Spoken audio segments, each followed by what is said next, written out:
Sabbath School LIKE presents the series 1st and 2nd Corinthians.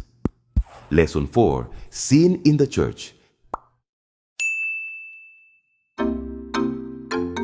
Have you heard of the death spiral? Listen carefully. There is a terrifying phenomenon in the ants' world called the ant mill or death spiral. It happens when a group of army ants lose the pheromone trait of the pioneers, name given to those at the front, and they start following each other in an endless circle. Because of their blind instinct to follow the individual before them, hundreds of thousands of ants can get trapped in this circular march for days without stopping to eat or rest.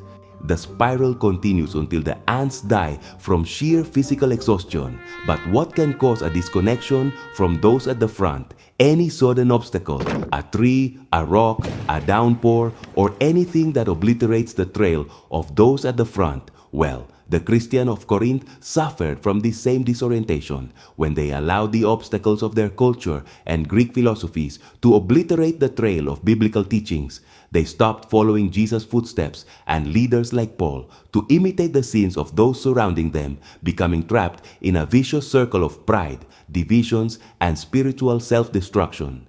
Paul wanted to pull them out of this death spiral. Therefore, after dedicating the first 4 chapters speaking about unity, Paul openly addresses the obstacles in chapters 5, 6, and 7 of 1 Corinthians that were leading them astray from the path of faith, sexual immorality, and strife. So this week's question is, how does Paul deal with sin in the Church of Corinth, and what lessons can we learn from what he wrote? First, sexual immorality. 1 Corinthians chapter 5 begins with a quite troubling issue. It is actually reported that there is sexual immorality among you, and such sexual immorality as is not even named among the Gentiles, that a man has his father's wife. How does this sound to you? Quite disturbing. And embarrassing. How should the church feel about such a case? Ashamed. But no, the most disturbing and uncomfortable thing is precisely that the church of Corinth wasn't ashamed of it, but quite the opposite. Paul rebukes them in verse 2, and you are puffed up. How come? Listen carefully. The Greek word translated as puffed up here is phusio, which means to inflate, swell up, to feel pride. And in verse 6, he concludes saying, your glorying is not good. And using another word here, kaugema, that can also be translated as boasting. But what was the church of Corinth boasting about in such a murky and detestable matter? What was the reason for their pride? This is where we need to pay careful attention to see that the trap they fell into is similar to the one the church can fall into today. And that trap is called, everyone is welcome in the church. I know what many will be thinking, but that's true. Everybody is welcome in the church. Jesus accepts us just as we are. Yes, it is true. There is room for everyone in the church, even the worst criminals. But there is no room for sin. The church of all times needs to understand that welcoming people is one thing and another is accepting sin. The church of Corinth fell into the trap of confusing God's love for people with complacency in sin. So they were boasting to be a loving and forgiving church by accepting someone with a sin which is not even named among the Gentiles. Beware. Paul didn't mince his words to pull them out of the trap. Should you not rather mourn that he who has done this deed might be taken away from among you?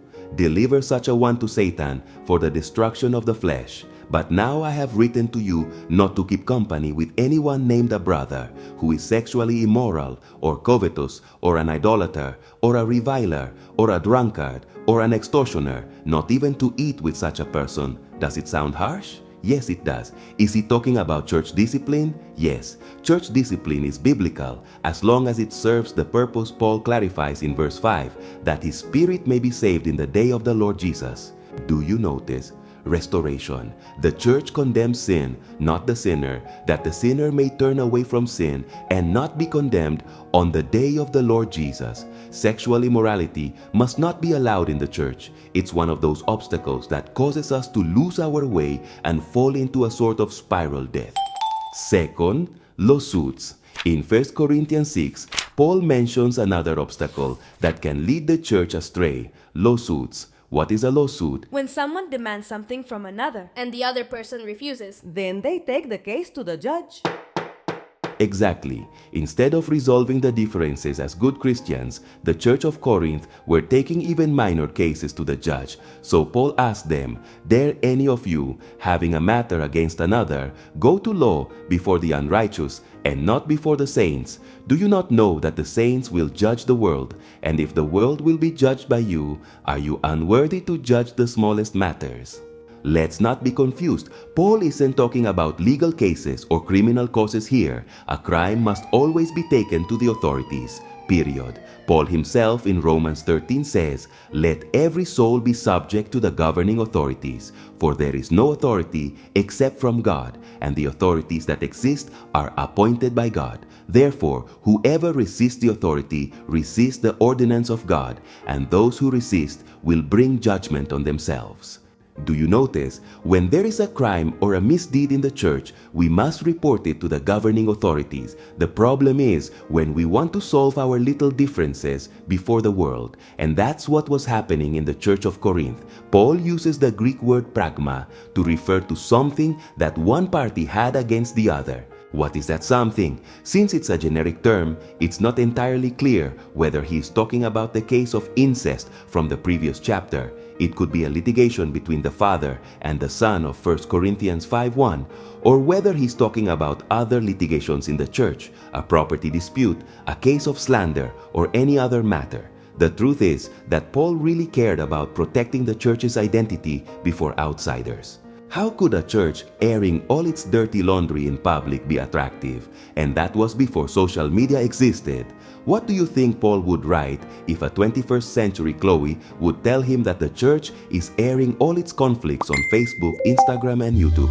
I say this to your shame. Is it so that there is not a wise man among you, not even one, who will be able to judge between his brethren? But brother goes to law against brother, and that before unbelievers. And third, the only antidote. In chapter 6 and 7, Paul gives a series of advice that needs to be understood in the context of the time, but whose principles are still valid today. He says, for example, regarding sexual immorality, flee sexual immorality. Who does this advice remind you of? Of Joseph in Egypt. When he fled from Potiphar's wife so he won't fall into sin. Exactly. Paul asked, "Do you not know that your bodies are members of Christ? Shall I then take the members of Christ and make them members of a harlot? Or do you not know that he who is joined to a harlot is one body with her? Or do you not know that your body is the temple of the Holy Spirit who is in you, whom you have from God, and you are not your own?"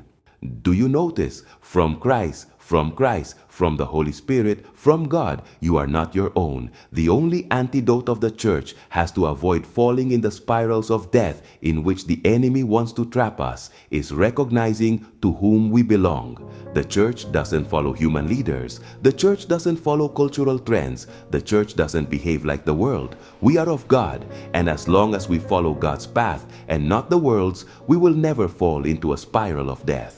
Paul wrote in 1 Corinthians 11:1, "Imitate me, just as I also imitate Christ." Yes, like army ants, that's how the church walks toward heaven. Jesus is the pioneer who goes before us. Pastors follow Jesus' path. Leaders and teachers follow their pastor's path. And the members follow the path of their leaders and teachers. That's the ideal. But beware, if you or I lose the path, we may be falling and leading others into a spiral of death. In that case, do not follow someone who has lost the way. Follow Christ's path, who will also confirm you to the end, that you may be blameless in the day of our Lord Jesus Christ. Do you want to support our ministry so we can keep filling the internet with content that truly matters?